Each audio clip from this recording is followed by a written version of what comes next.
Hola, soy el doctor Carlos Cerazo, médico familiar y epidemiólogo. Y hoy vamos a hacer un análisis clínico súper detallado de las fases del trabajo de parto y sobre todo, cómo manejar las emergencias por distocia. Pensemos en esto como si estuviéramos en una verdadera misión médica crítica. Ya saben cómo es esto. Cuando hablamos de trabajo de parto, estamos frente a un proceso fisiológico que normalmente es una maravilla de la precisión, pero que literal en cuestión de segundos nos puede exigir intervenciones tácticas de emergencia. Cada minuto cuenta, cada dato de la telemetría importa, y tener el protocolo claro en la cabeza es lo que hace la diferencia entre el éxito total y un desastre.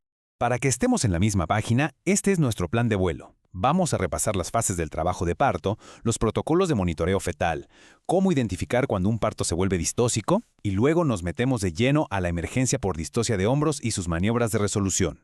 Bien, arranquemos con la fase 1, inicio, las fases del trabajo de parto. Aquí los tiempos son súper estrictos. Son nuestros parámetros de misión.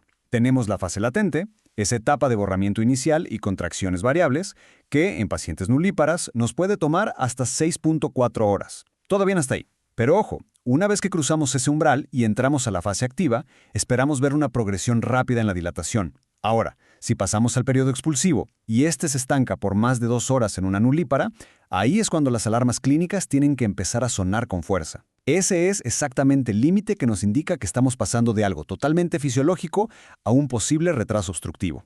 Si lo desglosamos, la tercera fase del parto se divide en 3 etapas activas secuenciales, casi como si fuera la secuencia de un lanzamiento espacial.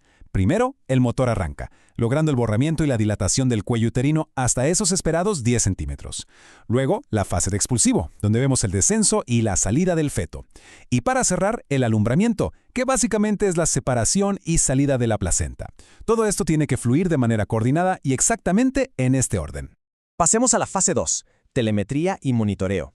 O sea, ¿cómo diferenciamos un control normal de uno distóxico?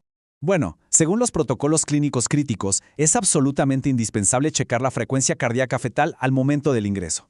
Claro, la auscultación fetal intermitente es totalmente válida si tenemos una paciente de bajo riesgo, pero el protocolo nos exige cambiar de inmediato a un monitoreo electrónico continuo si detectamos alguna bandera roja.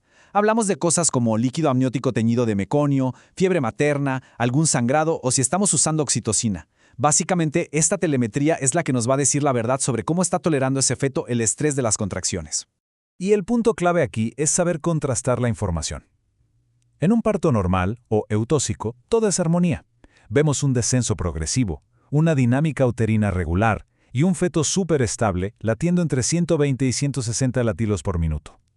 Pero en el parto distóxico, esta interacción fracasa por completo. Vemos que el descenso se interrumpe, aparecen patrones fetales que nos ponen a sudar, como bradicardia o desaceleraciones tardías recurrentes, y ese expulsivo se nos va a más de 2 horas. Si vemos esto, necesitamos intervenir de inmediato para evitar lesiones. Y esto nos lleva a la fase 3, alerta crítica, la temida distocia de hombros. Vamos a definir la naturaleza exacta de esta emergencia. Esto pasa cuando justo después de que sale la cabeza, el hombro anterior del bebé se impacta de forma durísima detrás de la sínfisis del pubis materno, bloqueando el resto de la expulsión. Y aquí el gatillo visual, la señal de alarma definitiva para arrancar el protocolo de emergencia, es el famoso signo de la tortuga. Seguro lo han visto o escuchado. La cabeza del bebé sale, pero inmediatamente se retrae contra el perine materno, como una tortuga escondiéndose en su caparazón. Es la señal visual inconfundible de que nuestro sistema mecánico está atascado, y peor aún, el cordón umbilical se está comprimiendo. Para ponerlo en datos duros, investigadores como Spong y su equipo han propuesto que un intervalo mayor a 60 segundos entre que sale la cabeza y sale el cuerpo es lo que define objetivamente a la distocia de hombros. Piénsenlo, en un parto normal, este intervalo toma unos 24 segundos en promedio. 60 segundos es nuestra línea roja. A partir de ahí, el reloj no perdona y las decisiones tienen que ser al instante. Así que entramos a la fase 4, maniobras tácticas, nuestro protocolo de resolución de distocias. Este es nuestro manual de tácticas, paso a pasito, que todo el equipo médico debe ejecutar de manera metódica cuando suena esa alerta. Y ojo, no se trata de jalar con más fuerza, para nada. Se trata de realinear la anatomía. Vamos a ir desde la maniobra de McRoberts hasta la extracción del brazo posterior, entendiendo súper bien la mecánica de cada movimiento. Nuestra primera línea de defensa, y que la verdad es sumamente efectiva, es la maniobra de McRoberts. Básicamente retiramos las piernas de los estribos y hacemos una hiperflexión profunda de los muslos de la madre contra su propio abdomen. ¿Qué logramos con esto? Una rectificación total de la pelvis. Este simple pero brillante cambio biomecánico endereza el sacro en relación con las vértebras lumbares y, se los aseguro, por sí solo resuelve casi la mitad de los casos de distocia de hombros. Ahora, si McRoberts no nos saca del apuro, pasamos a comparar dos tácticas que se complementan maravillosamente. Por un lado, la maniobra de Masanti, que es presión externa. Aquí, un asistente aplica una presión firme, descendente y lateral directo sobre el hueso púbico materno para tratar de desatascar ese hombro anterior.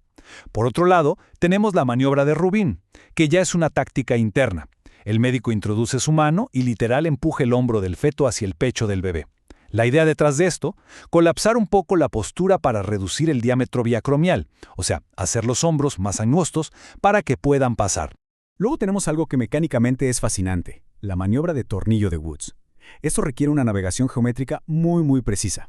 Consiste en rotar progresivamente el hombro posterior, exactamente 180 grados. Al hacer esto, como si estuviéramos usando un sacacorchos, el hombro que estaba atorado en la parte anterior pasa a estar libre, desimpactando por completo el sistema. Otra táctica avanzada de anulación interna es la extracción del brazo posterior. El obstetra desliza su mano en la pelvis posterior hasta encontrar el brazo del bebé, lo flexiona y lo saca deslizándolo sobre el tórax hacia la vagina. Y en esos casos súper complicados donde no alcanzamos el brazo, la literatura nos sugiere una maniobra bastante ingeniosa de desplegar una sonda o un catéter para formar un asa o cabestrillo bajo la axila del bebé. Así podemos ejercer una tracción segura y liberar el hombro. Pero aquí es donde la realidad clínica nos pone contra las cuerdas. Y tenemos que preguntarnos, ¿qué nos dicta el protocolo si todas estas tácticas iniciales fallan por completo? Y vaya que la tensión sube en la sala porque sabemos que la vida del feto está en peligro inminente por la falta de oxígeno. Es entonces cuando llegamos a las medidas de rescate extremo, nuestros últimos recursos absolutos para completar la misión. Primero, la maniobra de Sabanelli, que suena increíble pero implica empujar la cabeza del bebé de regreso al canal de parto para correr a hacer una cesárea inmediata. Y la otra opción es la cleidoclasia, que básicamente es la fractura deliberada de la clavícula del bebé presionándola contra el pubis materno. Sí, suena drástico, pero colapsar ese hueso reduce en un instante el diámetro de los hombros y salva una vida. Para cerrar este análisis, quiero que nos quedemos con un concepto fundamental que sale directamente de la evidencia. El manejo de una distocia jamás es el trabajo de un individuo aislado. Requiere que anestesia, enfermería, obstetricia y pediatría funcionen al unísono, como un reloj suizo. A fin de cuentas, ante una crisis tan inminente como la distocia de hombros, ¿de qué nos sirve sabernos de memoria el protocolo más avanzado de rescate si no tenemos un liderazgo claro y una comunicación impecable que orqueste a todo el equipo justo en el instante de la verdad? Ahí se los dejo para la reflexión.